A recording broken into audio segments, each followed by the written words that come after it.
Hello दोस्तों, मैं वासिफ खान और आज हम बात करते हैं भारत के 10 सबसे अमीर व्यक्तियों के बारे में।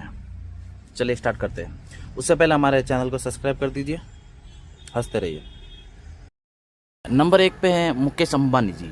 जी हाँ, मुकेश अंबानी जी तो दुनिया के सबसे रिचेस्ट पीपल है, उनमें उनमें भी उनका नाम आता है टॉप 20 में। मुकेश अंबानी रिलायंस इंडस्ट्री के चेयरमैन, प्रबंध निदेशक और सबसे बड़े शेयरधारक हैं। वह एक भारतीय अरबपति व्यवसायी है जो अपने पिता धीरूभाई अंबानी द्वारा स्थापित कंपनी को आगे बढ़ा रहे हैं। विकिपीडिया के अनुसार, अमरुजाराला.com के अनुसार, EBSCO के अनुसार वह एशिया के सबसे अमीर व्यक्ति है और रिलायंस को तेल और गैस के अलावा पेट्रोकेमिकल्स, रिटेल और दूरसंचार जैसे क्षेत्रों में एक प्रमुख कंपनी बनाया है। रिलायंस इंडस्ट्रीज के अध्यक्ष और प्रबंध निदेशक के रूप में उन्होंने कंपनी को तेल और गैस क्षेत्र से आगे बढ़ाते हुए पेट्रोकेमिकल्स, रिटेल जैसे रिलायंस फ्रेश, रिलायंस ट्रेडर्स और दूरसंचार में भी विस्तार किया है। उन्होंने 2016 में रिलायंस जियो को लॉन्च किया, जिससे भारत के दूरसंचार बाजार में क्रांति आ गई, क्योंकि इसने मुफ्त वॉइस कॉल और किफ़ायती डेटा की पेशकश की। मुकेश अंबानी का जन्म 19 अप्रैल 1957 को यमन में हुआ था। उन्होंने पहले वर्ष के बाद पढ़ाई छोड़ दी और भारत लौटने के बाद 1981 में रिलायंस में काम करना शुरू कर दिया। उन्होंने 1985 में नीता अंबानी से शादी की और उनके 3 बच्चे हैं, आकाश, अनंत और ईशा। बात करें उनकी संपत्ति की तो मई 2025 तक लगभग 180 बिलियन की कुल संपत्ति के साथ एक एशिया के सबसे अमीर व्यक्ति हैं। उन्हें विभिन्न सम्मानों और पुरस्कारों से सम्मानित किया गया है, जिसमें द यूनिवर्सिटी ऑफ पेनासिल्वेनिया द्वारा डीन मेडल और इंस्टीट्यूट ऑफ केमिकल टेक्नोलॉजी द्वारा मानद उपाधि शामिल है। ये थे मुकेश अंबानी जी, जो एशिया के सबसे अमीर व्यक्ति, भारत के सबसे अमीर व्यक्ति हैं। अब हम बात करते हैं दूसरे नंबर पर। दूसरे नंबर पर आते हैं, उनका नाम है गौतम अडानी, जिनका जन्म 24 जून 1962 को हुआ था। गौतम अडानी एक भारतीय उद्योगपति और अडानी समूह के संस्थापक और अध्यक्ष हैं, जो बंदरगाह, लॉजिस्टिक, ऊर्जा, कोयला, नवीकरणीय, खनन और हवाई अड्डों जैसे क्षेत्रों में काम करने वाला एक वैश्विक समूह है। उन्होंने एक छोटे व्यापारी के रूप में शुरुआत की, कॉलेज की पढ़ाई बीच में छोड़ी और अपनी मेहनत से एक विशाल व्यापारिक साम्राज्य खड़ा किया, जो भारत के सबसे बड़े बुनियादी ढांचा प्रदाताओं में से एक है। वह एक प्रथम पीढ़ी के उद्यमी हैं, जिन्होंने अपने दम पर अरबपति बनने का सफ़र तय किया। उनकी कंपनी भारत के प्रमुख पोर्ट और एयरपोर्ट ऑपरेटरों में से एक बन गई है। गौतम अडानी का जन्म गुजरात के अहमदाबाद में एक व्यापारी परिवार में हुआ था। उन्होंने 16 साल की उम्र में पढ़ाई छोड़ दी थी। 1978 में मुंबई में ही हीरे छाँटने का काम किया, जिसके बाद उन्होंने अपना खुद का व्यापार शुरू किया। 1988 में स्थापित यह समूह, उन्होंने 1988 में अडानी समूह की स्थापना की। ये समूह कोयला व्यापार, खनन, तेल और गैस, पोर्ट, लॉजिस्टिक, बिजली उत्पादन और वितरण और गैस वितरण जैसे क्षेत्रों में फैला हुआ है। अडानी समूह भारत के प्रमुख बंदरगाहों और हवाई अड्डों का संचालन करता है, जो देश के आर्थिक विकास में महत्वपूर्ण योगदान देता है।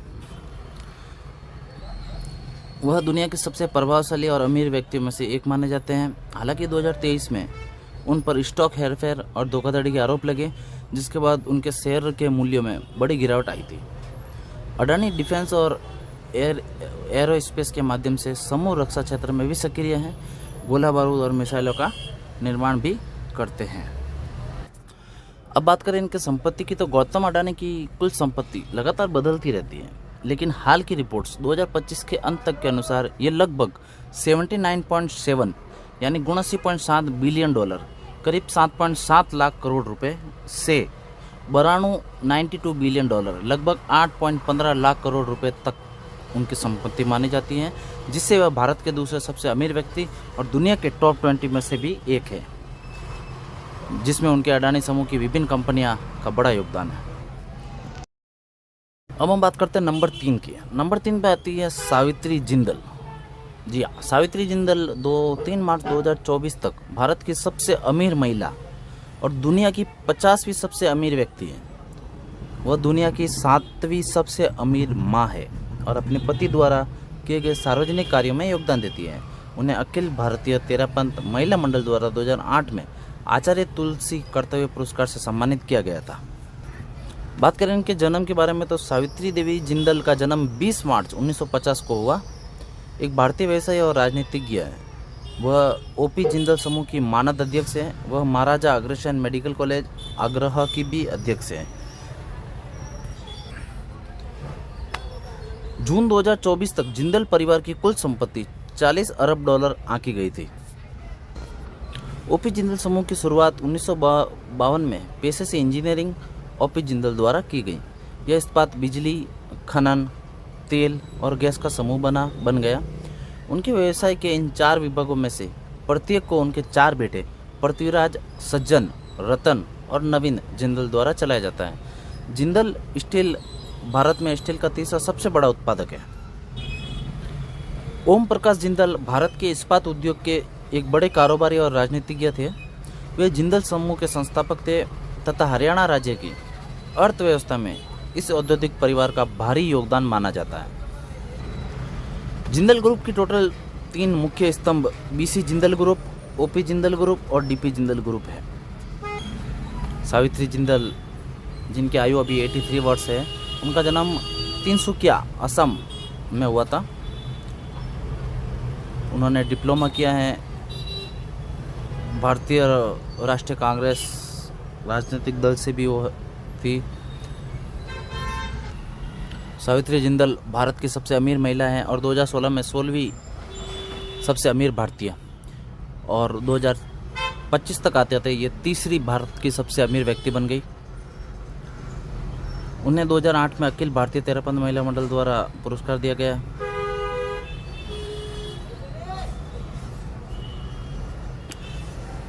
उनके स्टील का जो बिजनेस है, जिंदल स्टील नाम का, भारत का तीसरा सबसे बड़ा उत्पादक है। और ये थी सावित्री जिंदल, जो अपने पति की मृत्यु के बाद उन्होंने अपनी पति की वो कंपनी को आगे बढ़ाया और उनकी कुल संपत्ति 20.5 बिलियन आकी गई है। ये थी भारत की तीसरे सबसे बड़ी, सबसे अमीर व्यक्ति सावित्री जिंदल। अब हम बात करते हैं नंबर 4। नंबर 4 पे आते हैं सुनील मित्तल। जी हाँ, एयरटेल कंपनी के मालिक सुनील मित्तल। सुनील भारती मित्तल भारतीय एंटरप्राइजेस के संस्थापक और अध्यक्ष हैं, जिनका जन्म लुधियाना के एक राजनीतिक परिवार में हुआ था। उनके पिता सतपाल मित्तल राज्यसभा सांसद थे। उन्होंने 1995 में एयरटेल लॉन्च किया। उनका परिवार, जिसमें पत्नी नियाना मित्तल और 3 बच्चे कविन, सारविन और ईसा हैं, काफ़ी करीब है। उनके बच्चे भी उनके करियर में आगे बढ़ रहे हैं। जैसे बेटी ईसा लंदन में है और अपने पति के साथ मिलकर काम कर रही है।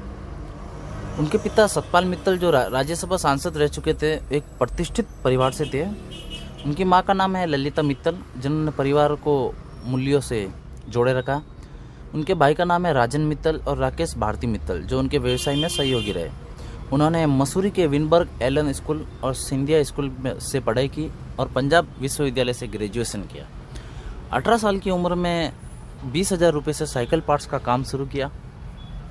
बाद में जनरेटर, आयात और पुश बटन फ़ोन मिट्रोबो का काम किया। 1994 में भारती सेलुलर लिमिटेड की स्थापना की और 1995 में एयरटेल ब्रांड लॉन्च किया, जो एक आज बड़ी टेलीकॉम कंपनी है। भारतीय एंटरप्राइजेज अब दूरसंचार, बीमा, रियल एस्टेट और कृषि जैसे क्षेत्रों में काम कर रहा है। 2007 में उन्हें पद्म भूषण से सम्मानित किया गया। फोर्ब्स के अनुसार भारत के सबसे अमीर लोगों में से एक है। 2019 में अपनी संपत्ति का 10% चैरिटी के लिए दान करने की भी घोषणा की। सुनील मित्तल और उनके परिवार की कुल संपत्ति में हाल ही में वृद्धि हुई है। अक्टूबर 2024 में फोर्ब्स के अनुसार 30.7 बिलियन यानी लगभग 2.5 लाख करोड़ थी और अक्टूबर 2025 में ये बढ़कर 34.2 बिलियन यानी 2.85 लाख करोड़ रुपए हो गई, जिसमें भारतीय एयरटेल और भारतीय हेक्साकॉम जैसी कंपनियों का बड़ा योगदान है। ये थे सुनील मित्तल और उनका परिवार, जो भारत के सबसे अमीर परिवारों में चौथे नंबर पे आते हैं। अब हम बात करते हैं नंबर 5। नंबर 5 पे जो व्यक्ति आते हैं उनका नाम है शिव नाडर। शिव नाडर HCL टेक्नोलॉजी के संस्थापक और एक प्रमुख परोपकारी हैं, जिनका परिवार भी शिक्षा और कला के क्षेत्र में सक्रिय है। उनकी पत्नी किरण नाडर कला संग्राहक हैं, बेटी रोशनी नाडर मल्होत्रा HCL की अध्यक्ष हैं और उनके भाई रमणी चंद्रन एक प्रसिद्ध लेखक हैं, जो शिक्षा और दान के माध्यम से समाज में योगदान दे रहे हैं, खासकर नाडर फाउंडेशन के जरिए। बात करें इनकी पत्नी के बारे में, इनकी पत्नी का नाम है किरण नाडर, एक प्रसिद्ध कला संग्राहक और परोपकारी हैं। उनकी बेटी रोशनी नाडर मल्होत्रा HCL की अध्यक्ष है, भारत की पहली महिला है जो किसी सूचीबद्ध IT कंपनी का नेतृत्व कर रही है। उनके भाई रमणी चंद्रन एक तमिल उपन्यासकार और लेखक है। शिव नाडर ने HCL की स्थापना के बाद शिक्षा के क्षेत्र में बड़ा योगदान दिया। नाडर फाउंडेशन के जरिए शिव नाडर विश्वविद्यालय और विद्या ज्ञान स्कूल जैसे संस्थान चला रहे हैं। वे भारत के सबसे बड़े दानदाताओं में से एक है, जो हर दिन लाखों रुपए शिक्षा और सामाजिक कार्यों पर खर्च करते हैं। उन्होंने 1976 में HCL की स्थापना की और इसे एक बड़ी IT कंपनी बनाया और बाद में अध्यक्ष पद अपनी बेटी को सौंपा। संक्षेप में शिव नाडर और उनका परिवार भारत के IT उद्योग और परोपकार में एक महत्वपूर्ण नाम है, जो शिक्षा और कला के माध्यम से समाज में योगदान दे रहा है। उन्होंने 1976 में एक छोटी सी शुरुआत HCL को वैश्विक IT कंपनी बनाया, शिक्षा के क्षेत्र में अपने फाउंडेशन के माध्यम से महत्वपूर्ण योगदान दिया। 2008 में उन्हें पद्म भूषण से भी सम्मानित किया गया। बात करें इनके जन्म की, तो इनका जन्म 14 जुलाई 1945 को चेन्नई में हुआ था। फोर्ब्स और ब्लूमबर्ग जैसी रिपोर्ट के अनुसार उनकी कुल संपत्ति लगभग 34.1 बिलियन से 38.5 बिलियन तक मानी जाती हैं, जिनमें आधी से ज़्यादा उनकी यानी 10% से ज़्यादा हिस्सा ऑलमोस्ट रोज के लाखों रुपए वो चैरिटी में दे देते हैं। ये थे HCL के संस्थापक शिव नाडर, जो भारत के सबसे अमीर व्यक्तियों में 5वें नंबर पे आते हैं। अब हम बात करते हैं नंबर 6। नंबर 6 पे जो आते हैं उनका नाम है राधा किशन दामिनी, या क्या राधा किशन दामिनी और उनका परिवार। राधा किशन दामिनी, उनका जन्म 1954 में बीकानेर में एक मारवाड़ी परिवार में हुआ था। उनके पिताजी शिव किशन जी दामिनी भी स्टॉक मार्केट में काम करते थे। उन्होंने मुंबई विश्वविद्यालय में पढ़ाई शुरू की, लेकिन उन्होंने बैचलर ऑफ कॉमर्स की पढ़ाई पूरी नहीं की, क्योंकि उनको खुद को व्यापार करना था। राधा किशन दामिनी एक प्रसिद्ध भारतीय अरबपति व्यवसायी, निवेशक और डीमार्ट के संस्थापक हैं, जिन्हें भारत का रिटेल किंग भी कहा जाता है, जिन्होंने शेयर बाजार में एक ऐसी सफल निवेशक के रूप में शुरुआत की, फिर डीमार्ट जैसी बड़ी रिटेल चेन खड़ी की। वो मिस्टर वाइट एंड वाइट के नाम से भी जाने जाते हैं। उनका पोर्टफोलियो हमेशा चर्चा में रहता है। डीमार्ट नामक हाइपर मार्केट और सुपर मार्केट चेन की संस्थापक और अध्यक्ष हैं, जो भारत की सबसे बड़ी रिटेल संग्रहालयों में से एक है। शेयर बाजार के एक दिग्गज और रणनीतिक निवेशक हैं, जिन्हें बिग बुल राकेश झुनझुनवाला अपना गुरु मानते थे। उन्हें सफ़ेद शर्ट और पैंट पहनने के कारण मिस्टर वाइट एंड वाइट के नाम से मशहूर हैं। उन्होंने शेयर बाजार से शुरुआत की और 1990 के दशक में शॉर्ट सेलिंग से मुनाफा कमाया। फिर 2002 में डीमार्ट का पहला स्टोर खोला। फोर्ब्स और अन्य स्रोतों के अनुसार भारत के सबसे अमीर व्यक्तियों में से एक है, जिनकी संपत्ति अरबों डॉलर में है। संक्षेप में राधा किशन दामिनी एक ऐसे उद्यमी और निवेशक है, जिन्होंने अपनी कड़ी मेहनत और गहरी बाजार समझ से भारतीय रिटेल और शेयर बाजार दोनों में अपनी अलग पहचान बनाई है। उनका विवाह श्रीकांत देवी दामिनी से हुआ और उनके 3 बेटियां हैं, मधु चांडक, मंजरी चांडक और ज्योति काबरा। तीनों बेटियां परिवार के व्यावसायिक उपक्रमों में सक्रिय रूप से शामिल है और डीमार्ट रिटेल संग्रह के विकास और विस्तार में योगदान दे रही है। अब हम बात करते हैं इनकी संपत्ति के बारे में। राधा किशन दामिनी की कुल संपत्ति अलग अलग रिपोर्टों के अनुसार बदलती रहती है, लेकिन हालिया अनुमान 2025 के अंत तक के अनुसार उनकी संपत्ति 1,70,000 करोड़ से 2,27,000 करोड़, लगभग 20 से 26 बिलियन के बीच है, जो उन्हें भारत के सबसे अमीर व्यक्तियों में से एक बनाता है। जिसमें मुख्य रूप से उनके स्टॉक पोर्टफोलियो जैसे डीमार्ट और रियल एस्टेट निवेश शामिल है। अब हम बात करते हैं नंबर 7। नंबर 7 पे आते हैं दिलीप सांघवी। दिलीप सांघवी सन फार्मा के संस्थापक हैं, जिनका जन्म गुजरात के अमरेली में हुआ था। वे विभा सांघवी से विवाहित हैं और उनके 2 बच्चे हैं, आलोक और विधि, जो दोनों सन फार्मा में काम करते हैं। सांघवी एक जैन परिवार से हैं, कम प्रोफाइल रखते हैं और भगवान श्रीनाथ जी के भक्त हैं, जिन्होंने मामूली शुरुआत से भारत की सबसे बड़ी फार्मा कंपनी बनाई। दिलीप सांघवी का जन्म 1 अक्टूबर 1955 को गुजरात के अमरेली में हुआ था। उन्होंने कोलकाता विश्वविद्यालय से कॉमर्स में स्नातक की डिग्री हासिल की। वे जैन धर्म से है और शाकाहारी है। वे श्रीनाथ जी के बड़े भक्त हैं, नियमित रूप से नाथ द्वारा की तीर्थ यात्रा करते हैं और उनकी कंपनी के परिसरों में भी श्रीनाथ जी की ही तस्वीरें होती हैं। वे अपनी संपत्ति के बावजूद एक कम प्रोफाइल बनाए रखते हैं और सुर्खियों से दूर रहते हैं। उन्होंने अपने पिता की दवा वितरण के काम से शुरुआत की और 1983 में केवल 2000 उधार लेकर सन फार्मास्यूटिकल इंडस्ट्रीज की स्थापना की। उनकी दूरदर्शिता और उद्यमिता से सन फार्मा को भारत की सबसे बड़ी और दुनिया की अग्रणी दवा कंपनियों में से एक बना दिया। रणनीतिक अधिग्रहणों जैसे रैनबैक्सी का अधिग्रहण और उच्च गुणवत्ता वाले जेनेरिक दवाइयों पर ध्यान केंद्रित करने से कंपनी को वैश्विक पहचान मिली। वह Sun Pharma advanced research company limited SPARC के अध्यक्ष और शांतिलाल सांघवी फाउंडेशन के भी अध्यक्ष हैं। संक्षेप में दिलीप सांघवी एक साधारण पृष्ठभूमि से उठकर फार्मा जगत के एक दिग्गज बने, जिन्होंने अपनी कड़ी मेहनत और व्यापारिक सूझबूझ से एक वैश्विक फार्मा कंपनी खड़ी की, लेकिन व्यक्तिगत जीवन में सादगी और धार्मिक आस्था को बनाए रखा। बात करें इनकी कुल संपत्ति के बारे में। सन फार्मा के संस्थापक दिलीप सांघवी की कुल संपत्ति विभिन्न स्रोतों के अनुसार लगभग 25.8 बिलियन यानी 2.15 लाख करोड़ से अधिक से 32.4 बिलियन 2.74 लाख करोड़ या उससे भी अधिक है, जो 2024 और 25 के आंकड़ों पर आधारित है।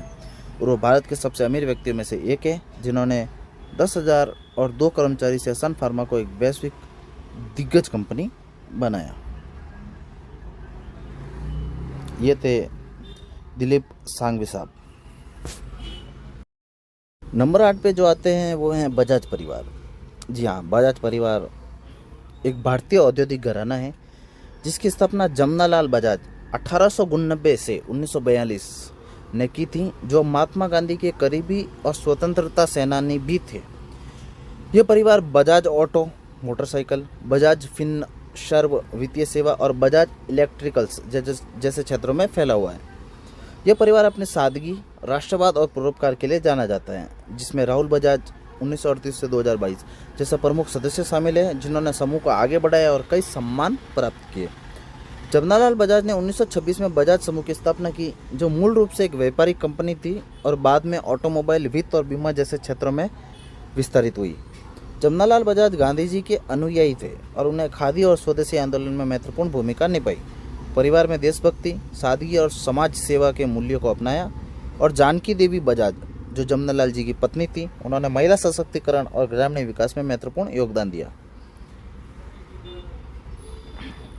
बात करें इनके परिवार के सदस्यों की, जमनालाल बजाज जो स्वतंत्रता सेनानी, उद्योगपति और समाजसेवी थे। जानकी देवी बजाज गांधीवादी कार्यकर्ता, समाज सेविका, पद्म विभूषण से सम्मानित। फिर बात करते हैं कमल नयन बजाज, जमनालाल के पुत्र, जिन्होंने कंपनी का विस्तार किया। राहुल बजाज, बजाज समूह के प्रमुख, जिन्होंने बजाज ऑटो को अंतर्राष्ट्रीय स्तर पर पहुंचाया। उन्हें पद्म भूषण सहित कई सम्मान मिले। वे आम आदमी के लिए बजाज स्कूटर को सुलभ बनाने के लिए जाने जाते हैं। राजीव बजाज और संजीव बजाज, राहुल बजाज के बेटे और वर्तमान में कंपनी के प्रबंधन में शामिल है। बजाज समूह के मुख्य व्यवसाय की बात करें तो ऑटोमोबाइल, बजाज ऑटो, जिसमें मोटरसाइकिल, तिपहिया वाहन, वित्तीय सेवाएं, Bajaj Finserv, Bajaj finance, Bajaj Allianz, अन्य क्षेत्र बिजली के उपकरण, बजाज इलेक्ट्रिकल्स, बीमा आदि। बजाज परिवार ने भारत के आर्थिक विकास में महत्वपूर्ण भूमिका निभाई है और नवाचार में वह डिजिटल पहलुओं पर ध्यान केंद्रित कर रहा है। परिवार के सदस्यों ने व्यापार के साथ साथ सामाजिक कार्यों और राष्ट्र निर्माण में भी योगदान दिया है। बजाज परिवार की कुल संपत्ति अलग अलग रिपोर्टों के अनुसार बदलती रही है। लेकिन 2024 और 25 की रिपोर्ट के अनुसार ये लगभग 2.33 लाख करोड़ 7.13 लाख करोड़ रुपए से 8 लाख करोड़ के बीच हैं, जिसमें 2025 की हुरून लिस्ट के अनुसार नीरज बजाज परिवार की संपत्ति में सबसे बड़ी वृद्धि हुई है। वे देश के 8वें सबसे अमीर परिवार बन गए, जिनकी संपत्ति 2.33 लाख करोड़ तक पहुंच गई है। ये थे बजाज परिवार नंबर 8 पे, जो भारत के सबसे अमीर व्यक्तियों की सूची में आते हैं। नंबर 9 पे आते हैं साइरस पूनावाला। साइरस पूनावाला एक भारतीय अरबपति व्यवसायी हैं, जो serum institute of India SII के अध्यक्ष हैं और दुनिया की सबसे बड़ी वैक्सीन निर्माता कंपनी चलाते हैं। उन्होंने 1966 में इसकी स्थापना की और यह खसरा, पोलियो, फ्लू और कोविड-19 सहित कई टीकों का उत्पादन करती हैं, जिससे वे भारत के टीका सम्राट के रूप में जाने जाते हैं, जिन्हें पद्मश्री जैसे कई पुरस्कार मिले हैं। उनके बेटे आधार पूनावाला अब इस कंपनी के CIO हैं। 1941 में उनका जन्म हुआ एक पारसी परिवार में। उनके पिता घोड़े की ब्रीडर थे। 1966 में स्थापित दुनिया की सबसे बड़ी वैक्सीन निर्माता SII, जो अरबों खुराक बनाती हैं और 170 प्लस देशों को निर्यात करती हैं। पूनावाला समूह में वित्तीय सेवाएं, पूनावाला फिनकॉर्प और अन्य हित भी शामिल है। फोर्ब्स जैसी सूचियों के अनुसार भारत के शीर्ष अमीरों में से ये एक रहे हैं, जिनकी कुल संपत्ति कई बिलियन डॉलर है। 2005 में पद्मश्री और विभिन्न विश्वविद्यालयों में डॉक्टरेट की मानद उपाधि से सम्मानित हैं। उनकी पत्नी का नाम वीलू पूनावाला, जो अभी नहीं है, और उनका बेटा आधार पूनावाला SII और के CEO है। कोविड-19 महामारी के दौरान टीकों के बड़े पैमाने पर उत्पादन में महत्वपूर्ण भूमिका निभाई, जिसमें वैश्विक स्वास्थ्य में योगदान दिया। संक्षेप में, साइरस पूनावाला एक दूरदर्शी उद्यमी है, जिन्होंने सीरम इंस्टीट्यूट के माध्यम से वैश्विक स्वास्थ्य सेवा में क्रांति ला दी, जिससे भारत को वैक्सीन उत्पादन के क्षेत्र में एक प्रमुख शक्तिशाली देश बनाया। बात करें हम इनकी संपत्ति के बारे में, तो साइरस पूनावाला की कुल संपत्ति लगातार बदलती रहती है, लेकिन हालिया रिपोर्ट 2024-25 के अनुसार ये लगभग 21.5 बिलियन यानी लगभग 1.8 लाख करोड़ से 24.5 बिलियन लगभग 2.4 लाख करोड़ या उससे अधिक भी हैं, जो भारत के सबसे अमीर व्यक्ति में से उनको एक बनाती हैं, और मुख्य रूप से सीरम इंस्टीट्यूट ऑफ इंडिया में उनके स्वामित्व के कारण है। ये थे नंबर 9 पे साइरस पूनावाला, जो भारत के सबसे अमीर व्यक्तियों की सूची में 9वें नंबर पे आते हैं। नंबर 10 पे आते हैं कुमार मंगलम बिरला।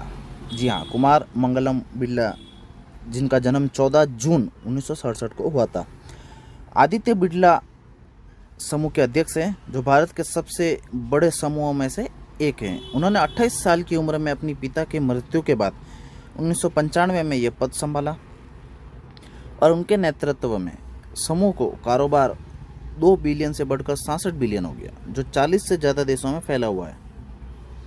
उन्हें 2023 में पद्म भूषण से सम्मानित किया गया और वे शिक्षा और समाज सेवा से भी जुड़े हुए हैं, जैसे Birla institute of technology and science BITS और कुलाधिपति चैंसलर भी हैं।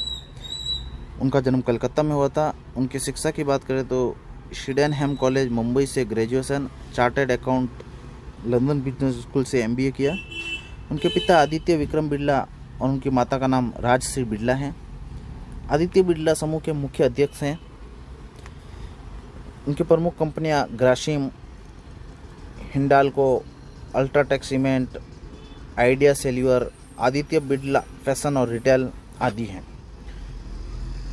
उनके समूह में उनका कारोबार 1995 में 2 बिलियन से बढ़कर मार्च 2024 तक 60 बिलियन हुआ। 40 से ज़्यादा देशों में समूह का संचालन करते हैं। कई भारतीय कंपनियों द्वारा किए गए सबसे बड़े अधिग्रहणों का नेतृत्व भी करते हैं। उन्हें पद्म भूषण दिया गया 2023 में। ABLF ग्लोबल एशियन अवार्ड 2019 में दिया गया। दशक के सबसे सम्मानित उद्यमी Haroon India 2023, university of London से डायरेक्टर की मानद उपाधि 2025 में प्राप्त की। उनकी शिक्षा BITS Pilani, IIT Delhi, IIM Ahmedabad और परोपकार में सक्रिय भी हैं। ये उनके सामाजिक कार्य हैं।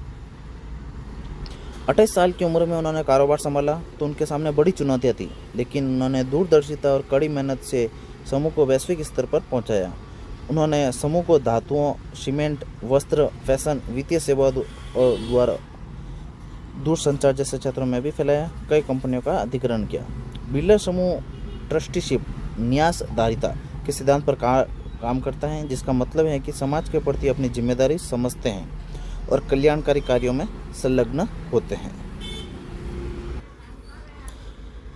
बात करें इनकी संपत्ति की तो 22 अरब डॉलर उनकी कुल संपत्ति है, या 2024 या फोर्ब्स के अनुसार उनकी कुल संपत्ति 23.1 बिलियन अमेरिकी डॉलर आके गई थी, यानी 1.8 लाख करोड़ से 2.8 लाख करोड़ तक। ये थे 10वें नंबर पे भारत के सबसे अमीर व्यक्ति बिरला ग्रुप के अध्यक्ष कुमार बिरला। तो ये थे हमारे देश के सबसे अमीर व्यक्ति 10, जिसमें टॉप पर मुकेश अंबानी जी आते हैं। आशा करते हैं आपको हमारा वीडियो और हमारी जानकारी बहुत पसंद आई हो। धन्यवाद।